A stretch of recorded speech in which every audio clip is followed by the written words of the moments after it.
धन्यवाद जीवन को संपूर्णता से जीने की कला है।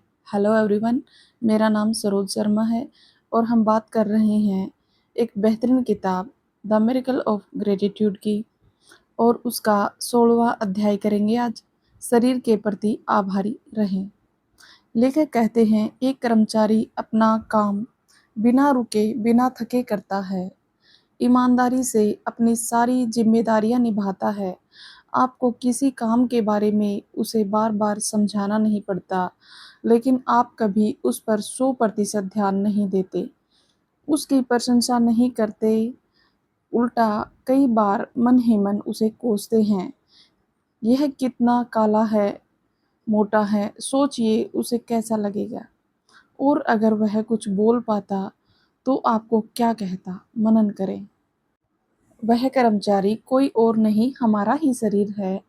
और जब से हमने होश संभाला है, तब से हमने कितनी बार अपने शरीर को धन्यवाद दिया है।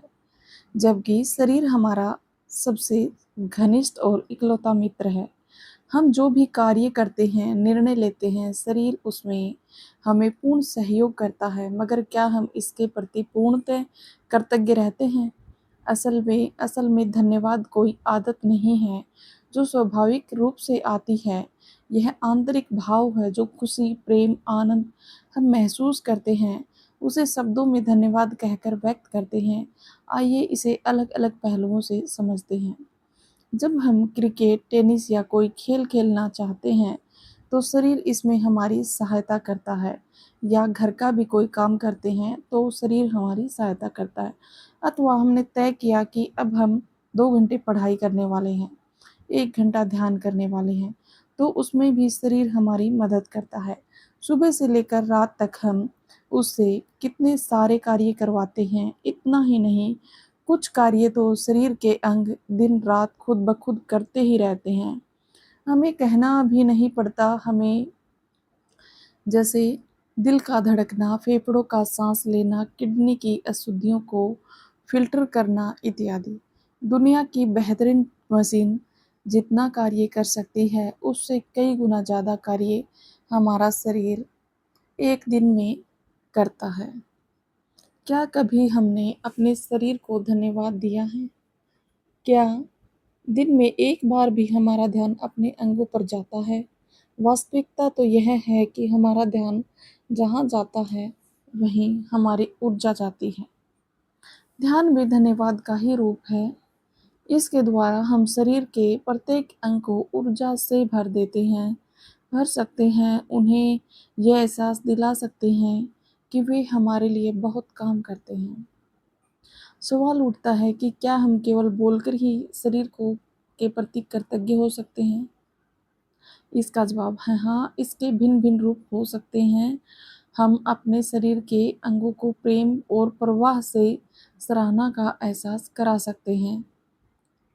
कुछ उदाहरण देखते हैं।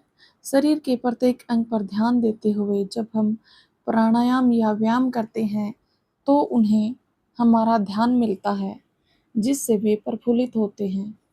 क्योंकि व्यायाम से हमारा शरीर स्वस्थ होता है। सीढ़ियाँ चढ़ना, पैदल चलना, तैरना, जिम जाना, प्राणायाम आदि क्रियाएँ शरीर के प्रति धन्यवाद देना ही है। जब हम लगातार कार्य कर रहे होते हैं और शरीर थकान महसूस करने लगता है, तो कार्य के बीच में एक ब्रेक लेकर शरीर को थोड़ा-सा आराम देना भी शरीर के लिए धन्यवाद है। समय-समय पर अपने प्रत्येक अंग की परवाह करना, उन्हें प्रेम से सहलाना, साफ-सुथरा रखना, पोषण से भरपूर सात्विक भोजन देना, शरीर की मालिश करना, उसे कहना कि मैं तुम्हें बहुत प्रेम करता हूँ। शरीर की आवाज़ों को सुनना, यानी कहीं दर्द या पीड़ा हो तो उसे नज़रअंदाज न करते हुए उसका इलाज करना भी इसके प्रति धन्यवाद है। शरीर की आवाज़ को किस तरह अनसुना किया जाता है, इसे एक उदाहरण से समझते हैं। मान लीजिए आपको लड्डू बहुत पसंद है। आपने बड़े चाव से एक लड्डू खाया और आपको तृप्ति मिली। शरीर ने इसे पचाने में आपको सहयोग दिया। मगर आप एक के बाद एक लड्डू खाते चले गए और खाते चले गए, तो शरीर आपको कई बार बताता है बस और नहीं। लेकिन स्वाद के चक्कर में आप उसकी आवाज़ अनसुनी कर देते हैं। उस वक़्त आप यह नहीं समझ पाते कि ज़रूरत से ज़्यादा भोजन पचाने में शरीर को कितनी तकलीफ़ होती है। एक तरह आप अनजाने में ही शरीर को पीड़ा देते हैं और पीड़ा धन्यवाद नहीं है। जब आप ज़रूरत और पोषण के हिसाब से खाना खाते हैं, तो यह शरीर के प्रति धन्यवाद है। एक और उदाहरण देखें, जब हम लंबे समय तक चिंता और तनाव से घिरे रहते हैं, तब शरीर पर इसका बहुत विपरीत प्रभाव पड़ता है। हम बीमार महसूस करने लगते हैं, इसलिए हमें प्रत्येक कार्य के प्रति सजग रहना होगा कि किन कार्यों के माध्यम से हम शरीर को पोषण, खुशी, आराम देते हैं और किन कार्यों से हमें उसे पीड़ा पहुंचाते हैं। जब हम अपनी इंद्रियों का सदुपयोग कर रहे होते हैं, तब शरीर को धन्यवाद दे रहे होते हैं। जब हम अपनी वाणी से अच्छी बातें करते हैं, तो वह कृतज्ञता है। जब किसी की निंदा चुगली करते हैं, तो वह कृतघ्नता कहलाता है। ऐसे में आपके मन में प्रश्न उठ सकता है कि बीमार शरीर के लिए किस बात का धन्यवाद? बीमारी आई है, इसका अर्थ है अब शरीर का ज़्यादा से ज़्यादा ध्यान रखना है, अर्थात ज़्यादा से ज़्यादा धन्यवाद देना है।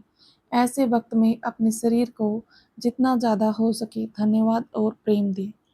मन ही मन कहें, मेरे स्वस्थ सुंदर मित्र, निरंतर अभिव्यक्ति के लिए तुम्हारा बहुत बहुत धन्यवाद। आप जिस चीज़ के प्रति कृतज्ञ होते हैं, कुदरत उसी को प्रचुरता में आपके सामने लाती है। अतः जब आप सेहत के लिए कृतज्ञ होना शुरू करेंगे, तो आपको अच्छी सेहत का उपहार मिलेगा। आप बार-बार बीमार नहीं पड़ेंगे और कभी पड़ भी गए तो तेज़ी से स्वस्थ हो जाएंगे। हमें यह अनमोल मानव शरीर मिला है। इस पंक्ति की सार्थकता को जो लोग समझ गए हैं, वे वाक़ई बधाई के पात्र हैं। किंतु जिन्होंने अब तक इसकी महत्ता को नहीं जाना है, वे आज और अभी से अपने शरीर को धन्यवाद देना शुरू करें। इसके लिए हम ध्यान विधि का भी सहारा ले सकते हैं, जिसका जिक्र आगे के भाग में किया जा रहा है।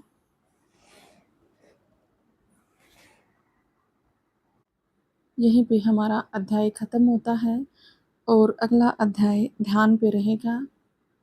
हमारे वीडियो में अंत तक बने रहने के लिए आपका बहुत बहुत धन्यवाद। Thank you so much.